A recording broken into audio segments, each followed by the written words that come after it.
A woman has no place touching a Tier 1 asset. Go back to your wrenches, sweetheart. The crowd of security contractors and base personnel chuckled. A low, rumbling sound of lazy agreement that filled the cavernous hangar of forward operating base Erebus. The man who had spoken, a thick-necked security sergeant named Deckard, grinned, basking in the easy authority his sarcasm afforded him. He stood with his arms crossed, a caricature of military bravado, his jaw working on a piece of gum as he stared down at the woman. She was kneeling, her focus entirely on the intimidating form of the M210 enhanced sniper rifle resting on a maintenance cradle. Her hands, slender but stained with the indelible grime of engine grease and hydraulic fluid, moved with a serene and methodical grace, completely ignoring his presence. She said nothing. She offered no flicker of anger, no hint of indignation. Her silence was a vacuum, and Deckard, a man who abhorred a vacuum, felt compelled to fill it with more of his own noise. Seriously, he continued, gesturing with a thumb towards the motor pool on the far side of the dusty airfield. The Hummers are leaking oil again. That's your world. This, he patted the rifle's carbon fiber stock with a proprietary air, is a world of professionals. You understand? Still, she didn't look up. Her attention was on the trigger assembly. Her eyes narrowed in deep concentration as if listening to a secret language only she and the machine could understand. The only acknowledgement of his existence was the steady, rhythmic beat of her work, a quiet testament to a discipline he couldn't comprehend. But a senior officer, Colonel Aristhorn, watched from the shadowed doorway of his office across the tarmac. He saw the condescending posture of his sergeant. He heard the ripples of dismissive laughter, and he saw the woman. He didn't see a mechanic. He saw the way her shoulders were perfectly squared, the economy of her every movement, the profound, unnerving calm in her posture. He saw a stillness that didn't belong in a motor pool, a silence that spoke louder than all the arrogant noise in the world. If you believe that true strength is measured in action, not words, type competence in the comments below. The sun over FOB Erebus was a merciless hammer, beating down on the corrugated metal roofs and turning the packed earth of the compound into a shimmering, dusty mirror. It was a place that existed on the edge of everywhere and the center of nowhere, a lonely bastion of order in a land that had forgotten the meaning of the word. The air itself was a physical presence, thick with the taste of sand and the distant, metallic tang of conflict. For most, this environment was a crucible that either hardened you or broke you. For Sergeant Deckard, it was a stage. He had been at Erebus for 6 months, a period he felt had granted him the status of a seasoned veteran, an elder statesman of this particular patch of godforsaken dirt. He mistook time, served for wisdom earned, a common and dangerous fallacy in a place where a single moment of genuine insight was worth more than a decade of unexamined experience. His authority was derived not from a proven record of excellence under pressure, but from the volume of his voice and the certainty with which he delivered his ill-formed opinions. He saw the world through a rigid, unyielding lens of stereotypes and assumptions. A pilot was a swaggering maverick. An intel analyst was a pale nerd. And a mechanic, especially a female mechanic, was a grease-stained cog in the machine, useful for turning bolts, but utterly devoid of the higher-level thinking required for the real work of a war zone. This mechanic, Elara Vance, was a particular puzzle that irritated him. She was an anomaly he couldn't categorize, and therefore couldn't control. She had arrived 3 months prior, a quiet shadow slipping into the motor pool, and had remained so ever since. She performed her duties with an eerie efficiency that bordered on prescience, diagnosing complex engine failures by sound alone, rebuilding transmissions with the delicate precision of a watchmaker. Her workspace was an oasis of calm and order amidst the controlled chaos of the base. Every tool was clean, every part was labeled, every action was deliberate. It was her silence that truly unnerved him. It wasn't the silence of shyness or fear. It was the silence of a mountain, an ancient, impenetrable thing that seemed to absorb all the noise and bluster directed at it without being changed. She didn't participate in the mess hall banter. She didn't join the card games. She didn't respond to greetings beyond a simple, quiet nod. She just worked. And in a place like Erebus, where camaraderie was a currency as vital as ammunition. Her self-contained solitude was seen as an affront, a rejection of the unwritten social contract. Deckard's public humiliation of her at the armory was not a spontaneous event. It was the culmination of weeks of festering resentment. He saw her quiet competence not as a virtue, but as a silent judgment on his own loud mediocrity.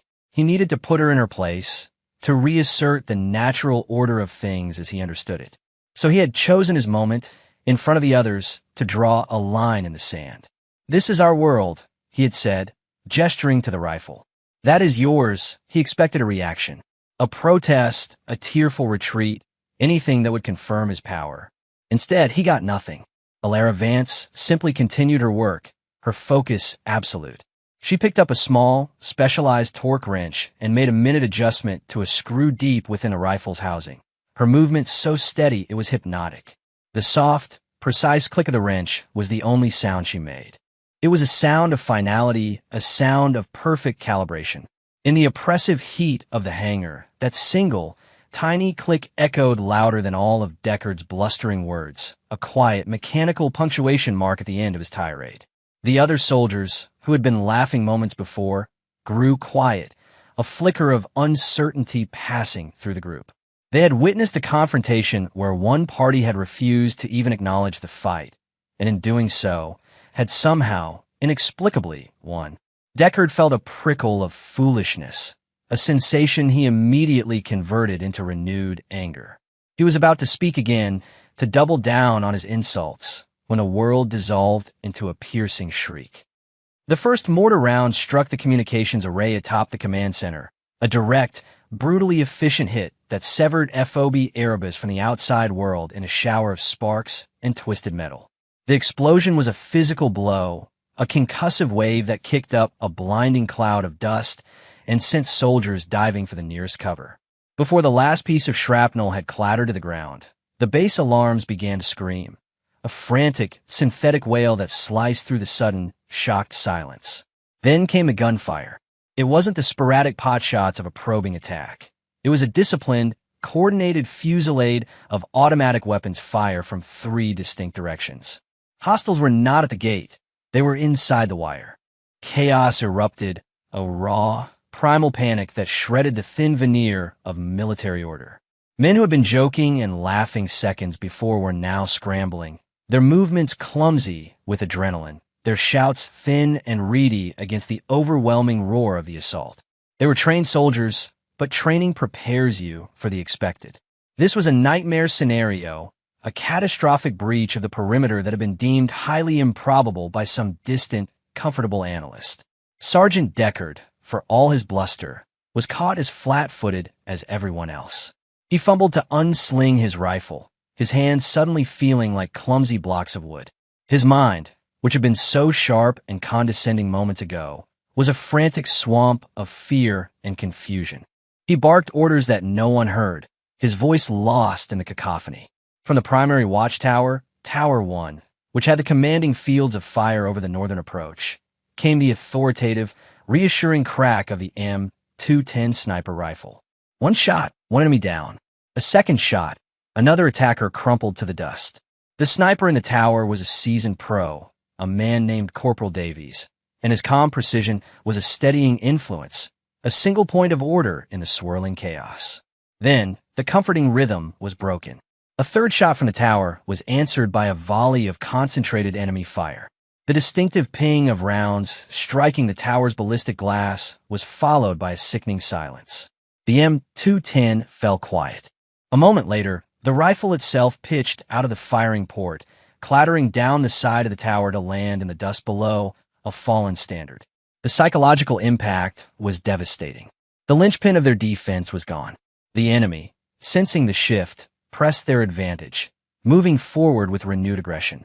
It was in this moment of collective despair that Alara Vance began to move. She didn't run. She didn't shout. She flowed.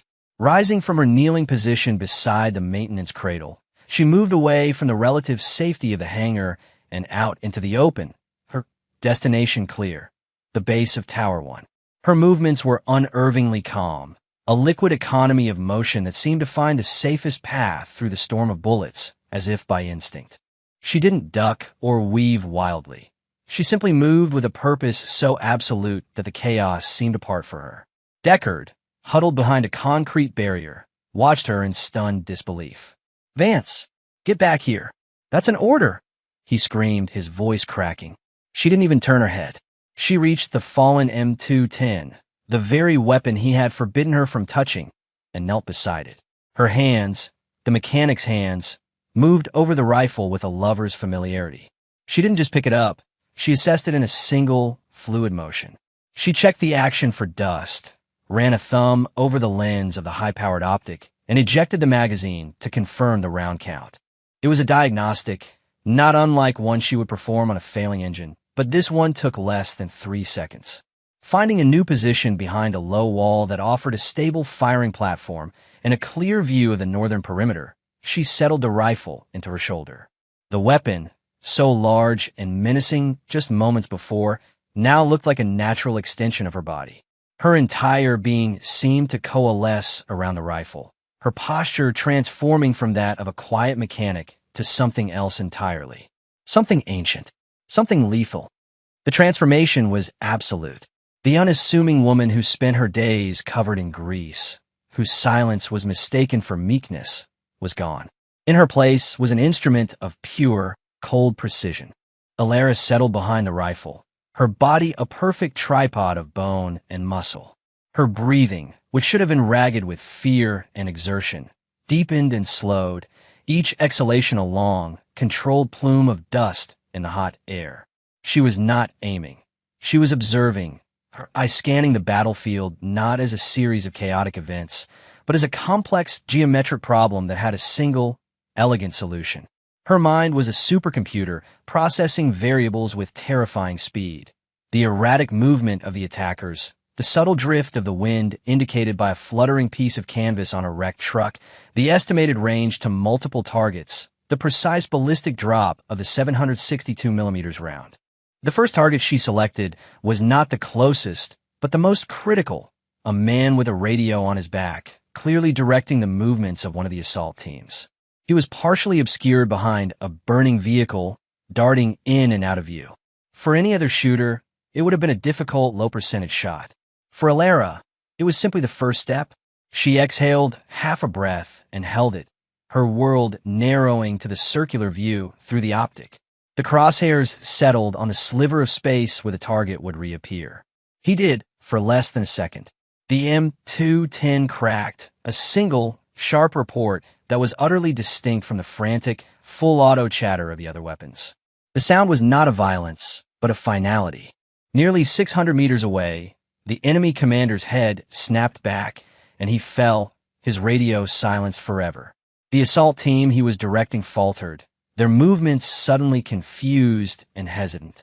Before the echo of the first shot had faded, Alara was already acquiring her next target. Her hands moved with an impossible smoothness, the bolt of the rifle cycling in a single, practiced motion. I never left the scope. The new target was the enemy sniper who had taken out Corporal Davies. He was well hidden, nestled in the shadow of a collapsed wall on the edge of the base. The only sign of his presence was the faint, almost invisible heat shimmer from his rifle barrel. It was a ghost, a whisper of a target. Alara adjusted her scope for the new range, her fingers dancing on the elevation and windage knobs. Again, the control breath. Again, the perfect stillness. The second crack was a near echo of the first. Across the compound, a puff of dust and brick chips erupted from the wall where the enemy sniper was concealed. There was no cry, no dramatic fall, just an abrupt cessation of threat. 2 shots, 2 critical targets eliminated. The entire exchange had taken less than 10 seconds. Sergeant Deckard watched, his jaw hanging open, his own rifle forgotten in his hands. What he was witnessing was not possible. It wasn't just good shooting, it was a level of skill that bordered on the supernatural. It was calm in the face of death. It was precision in the heart of chaos. It was a quiet competence, so profound it was rewriting the rules of reality right before his eyes. With the 2 primary threats neutralized, Alara turned her attention to the foot soldiers. An RPG team was setting up, preparing to fire on the main barracks. She didn't hesitate. Crack! The gunner fell. Crack! His assistant, reaching for the launcher, joined him in the dust. She worked with a terrifying rhythm, a metronome of death. Each shot was a declarative sentence. Each impact was an undeniable truth. The remaining attackers, who had breached the wire with such confidence, were now being dismantled piece by a single, unseen force. Their morale shattered. Their coordinated assault dissolved into a frantic scramble for cover. They were no longer hunters, they were prey.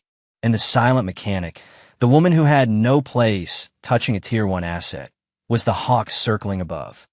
The lull in the fighting came as suddenly as the attack itself. One moment the air was thick with the sound and fury of combat. The next it was filled with a ringing, deafening silence.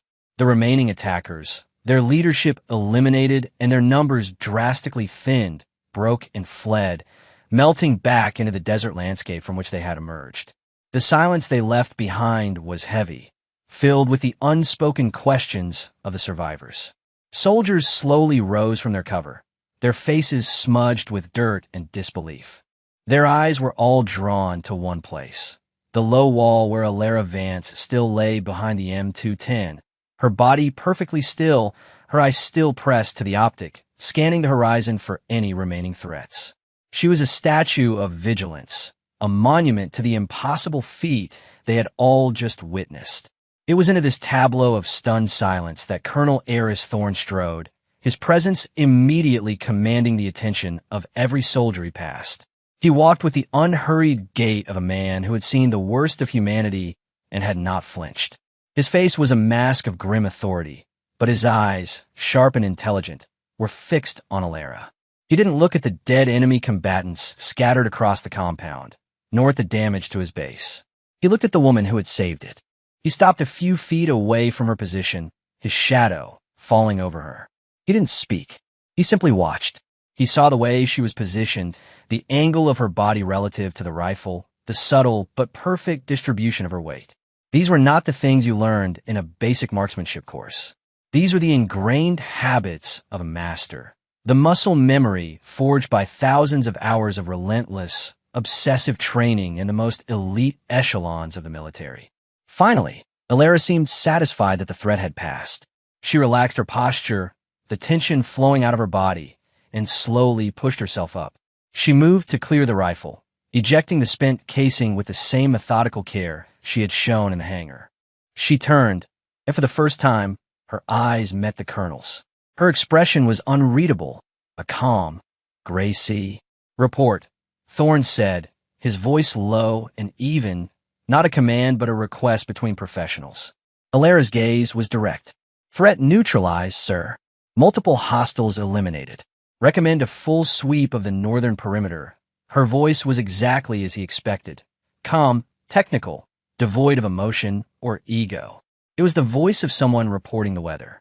Sergeant Deckard, who had stumbled over from his position behind the barrier, finally found his voice, though it was choked with a mixture of awe and terror. "Sir, it's not possible. She's a mechanic. I saw it, but I don't believe it." Colonel Thorne didn't even glance at Deckard. His entire focus remained on Alara. He saw the faint residue of gunpowder on her cheek, the utter lack of adrenaline shakes in her hands. He had seen that look only a few times before in his long career. In the eyes of the silent, nameless operators who moved through war zones like ghosts, men and women whose files were buried under so many layers of classification that they barely existed. He turned to his aide, a young captain who had run up behind him. "Captain, give me the service record for Specialist Alara Vance. Full file. I want everything." Priority Alpha, the captain, wide-eyed, fumbled with his datapad. "Sir, her file is flagged. It requires your level of command override." Thorne's expression didn't change, but his eyes hardened. "Then I suggest you override it, Captain." Immediately, the command center was a hive of controlled activity as damage reports came in and the perimeter was methodically secured. But at the central console, a small group of people stood in a bubble of intense silence. Colonel Thorne, his aide, and a pale, trembling Sergeant Deckard stared at the large holographic display where Alara Vance's personnel file was projected. The top of the file was standard enough. Name, rank of specialist, military occupational specialty listed as allied trade specialist, a vague term for a master mechanic. Then the aide, following Thorne's orders, began to peel back the layers of classification. With each command override he entered, a new section of the file unlocked, and with each unlock, the collective gasp from the onlookers grew louder. The first layer revealed her previous rank, Master Sergeant. A senior NCO, a leader of soldiers. Deckard felt a cold, knot of dread form in his stomach. He had condescended to a Master Sergeant. The next layer revealed her training history.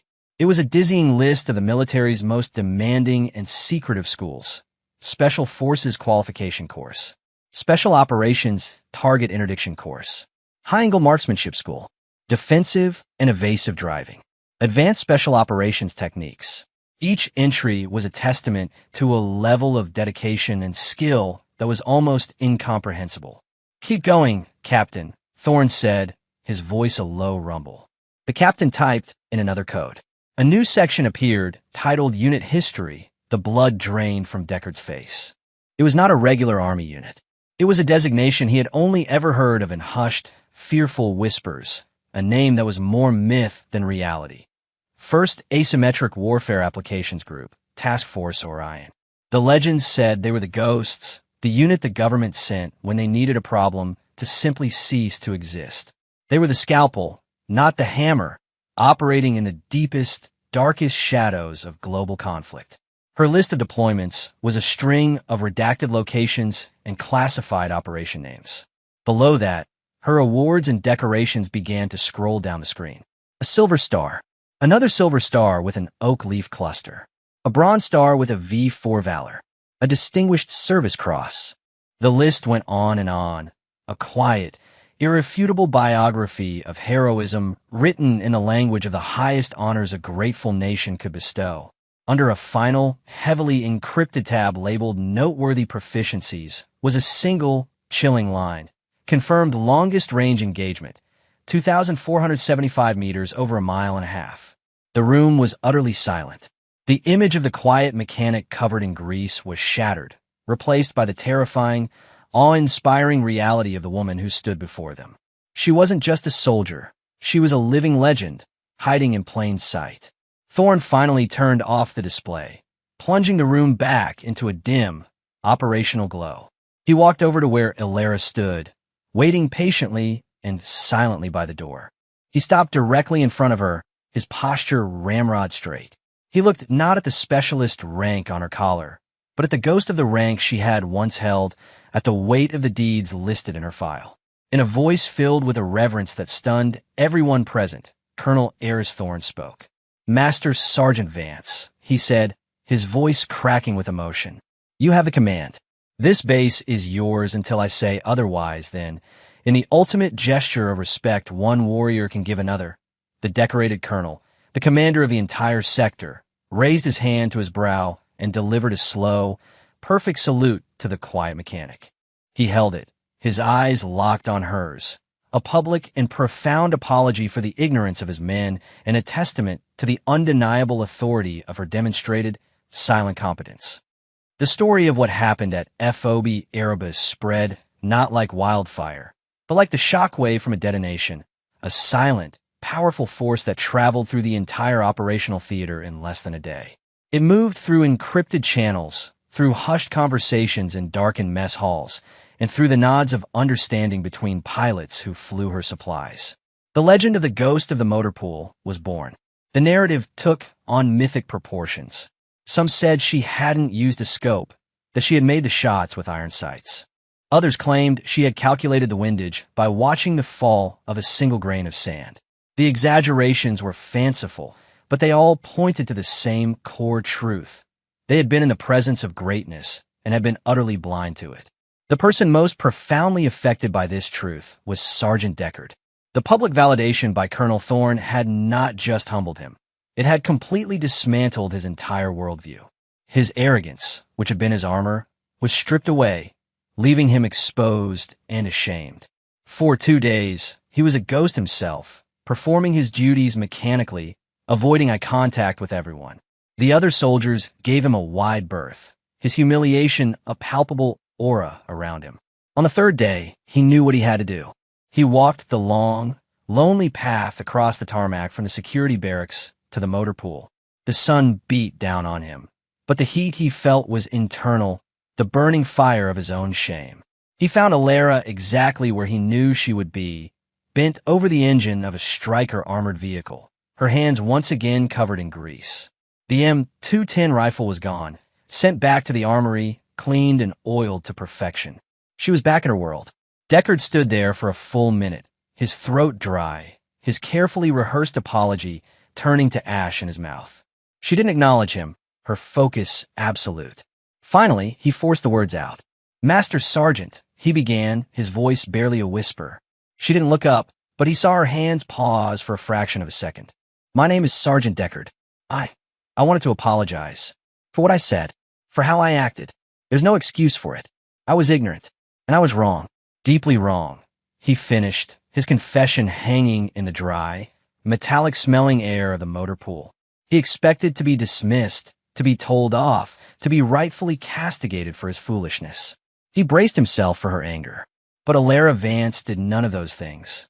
After a long moment of silence, she slowly straightened up and turned to face him. Her expression was not one of anger, or pity, or even forgiveness. It was neutral, an unreadable mask of calm.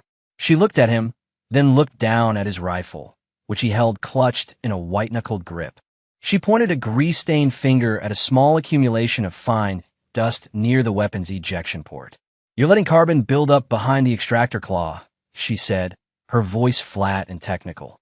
"It'll cause a failure to eject when you least expect it. Use a dental pick and some solvent. Clean it every day." She then turned back to the Stryker's engine. That was it. That was all she said. It wasn't forgiveness, and it wasn't a rebuke. It was a lesson. It was a simple, direct statement of professional fact. In that moment, Deckard understood. Respect wasn't about apologies or words. It was about doing the job right. It was about a relentless pursuit of competence. She hadn't dismissed him. She had given him a path forward. He looked down at his rifle, truly seeing it for the first time not as a symbol of his authority, but as a tool that demanded his respect and diligence. "Yes, Master Sergeant," he said quietly to her back. Understood. He turned and walked away, not with the swagger of the man he used to be, but with the quiet purpose of a man who finally understood what it meant to be a professional. The culture of FOB Erebus began to change, not overnight, but with the slow, inexorable certainty of a turning tide. The shift was subtle, a series of small adjustments in attitude and behavior. The loud, boisterous bravado that had once dominated the mess hall conversations was replaced by a more measured, thoughtful tone. Soldiers started spending more time at the firing range, not just qualifying, but practicing, honing their skills with a new, quiet intensity. They cleaned their weapons with a diligence that bordered on religious devotion. They started listening more and talking less. They started watching. They watched the quiet professionals among them, the intel analysts, the logistics clerks, the cooks, and especially the mechanics, with a newfound respect, wondering what hidden depths of skill and experience lay beneath their unassuming exteriors. The name Alara Vance was rarely spoken aloud, but her presence was felt everywhere. She had become the base's invisible standard-bearer. Her one act of undeniable competence had become a parable, a living lesson in the folly of assumption. Colonel Thorne, a wise and perceptive leader, capitalized on the moment. He had the M210 rifle, the one Alara had used, mounted in a glass case inside the command center. The plaque beneath it didn't list her name or rank. It simply read, "FOB Erebus, Northern Perimeter Breach, date." Below that, a single line, "Competence is ITS own authority." The firing position she had used, the low wall by the damaged tower, became an unofficial landmark. New soldiers arriving at the base were quietly taken there by their squad leaders and told the story. It was no longer just a wall. It was Vance's perch, a physical reminder that the most dangerous person on the base might not be the one with the most rank or the loudest voice. Alara, for her part, remained unchanged.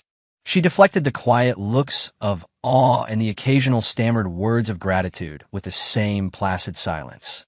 Her world was the motor pool. Her language was the hum of a well-tuned engine and the satisfying click of a wrench. Yet, something had shifted in her as well. She began to engage in her own minimalist way. She was seen showing a young private how to properly align the sights on his rifle, not with words, but by gently adjusting his hands and his stance until they were perfect. She would leave a specialized cleaning tool on the workbench of a soldier who was struggling with his weapon, a silent gift of knowledge. She was teaching her philosophy not through lectures, but through action. She was building a legacy of quiet competence, one small, silent act at a time. Sergeant Deckard became her most fervent, if unwitting, disciple. He transformed. He became the kind of NCO leaders dream of, firm but fair, demanding but compassionate. He trained his soldiers relentlessly, but his focus was no longer on blind obedience. He taught them to think, to observe, to respect the skills of every person on the base, regardless of their job or their rank. His new mantra, repeated so often it became a running joke with a core of deep respect, was simple. Whenever a young soldier would boast or make a snap judgment, Deckard would stop them cold and say, "Son, shut your mouth and check your assumptions. You have no idea who you're talking to." He had learned the lesson of Alara Vance in the most painful way possible, and he would spend the rest of his career making sure his soldiers learned it an easier way. Months bled into one another, and the harsh seasons of the desert turned. The memory of the attack remained, not as a scar, but as a defining moment in the history of FOB Erebus. The base was now arguably the most secure, most professional, and most effective outpost in the entire region. Morale was higher than it had ever been. The soldiers carried themselves with a quiet confidence that was born not of arrogance, but of a deep, collective trust in one another's abilities. The legacy of the silent mechanic had taken root and blossomed into a new institutional culture. The story was now a permanent part of the in-processing brief for all new arrivals. Colonel Thorne would personally stand before the newcomers, in front of the glass case containing the M210, and tell them a tale. He didn't use it as a war story, but as a lesson in leadership and humility. "Look around you," he would say, his voice resonating with hard-earned wisdom. "The person fixing your vehicle, the person serving your food, the person processing your paperwork. You do not know their story. You do not know the fires they have walked through. Judge them by one metric and one metric only, the quality of their work. Here, at Erebus, we do not tolerate prejudice. We do not tolerate arrogance. We value competence." That is all Alara Vance was long gone. One day, a transport plane had landed, and she had quietly boarded it, carrying the same small, nondescript duffel bag she had arrived with. There was no ceremony, no farewell. She disappeared back into the vast, anonymous system that had produced her job at Erebus done. She left behind no forwarding address, no personal mementos. Her only legacy was the profound and lasting change she had instilled in the very soul of the base. She had proven that a true professional needs no introduction, that skill requires no announcement, and that respect is not something you can demand, but something you command through your actions. She had shown them that the most powerful voice in any room is often the one that says nothing at all, letting precision and results speak for themselves. Her silence had been her creed, a profound statement in a world filled with empty noise. Her calm had been her armor, an impenetrable shield against the chaos of combat and the foolishness of men. Her legacy was not a name on a plaque, but the quiet diligence of a soldier cleaning his rifle, the newfound respect a sergeant showed to a private, and the institutional understanding that true strength often resides where you least expect it. Years later, a new generation of soldiers occupied FOB Erebus. The paint was fresher, the technology was more advanced, but the spirit of the place remained. The story of the ghost of the motor pool was still told, a piece of institutional folklore passed down from one rotation to the next. It had become a foundational myth, a touchstone for the base's identity. The M210 still rested in its case, its carbon fiber stock worn smooth by the hands of a legend. Vance's perch was still pointed out to newcomers, a humble monument to an impossible truth. The real impact, however, was in the things you couldn't see. It was in the seamless collaboration between the different sections of the base. It was in the low rate of vehicle failures, the high marks on readiness inspections, and the almost preternatural ability of the base's defenders to anticipate and neutralize threats before they materialized. The lesson Alara Vance had taught through her actions had become doctrine. The quiet competence she embodied was now the standard everyone was expected to meet. Colonel Thorne had long since retired, but in his farewell speech, he had spoken of her one last time. The greatest leaders, he had said, don't always lead from the front. Sometimes they lead from the shadows by setting an example so powerful it changes everyone who witnesses it. They don't build legacies of stone or bronze. They build legacies of behavior, of excellence, of a professional ethos that lives on in the people they inspired. Sergeant Deckard, now a sergeant major serving at a prestigious training academy, built his entire instructional philosophy around what he had learned that day. He taught young NCOs that their first job as a leader was to be quiet, to watch, and to learn, because the most valuable asset in their unit might be the person they were most tempted to overlook. The true measure of a warrior, he taught, was not how loudly they shouted, but how precisely they acted when the shouting was over. The story of Alara Vance became a testament to the enduring power of substance over style, of action over words. It was a reminder that assumptions are the enemy of truth, and that true worth is proven not by the insignia on a collar, but by the steady calm of a person who has mastered their craft. It championed the silent professional, the quiet warrior, the unseen expert whose competence is a force of nature, capable of restoring order, saving lives, and reshaping the world, all without ever needing to raise their voice. For more stories where quiet competence triumphs over loud arrogance, and where silent professionalism defines their worth, subscribe to Unknown Heroine Tales.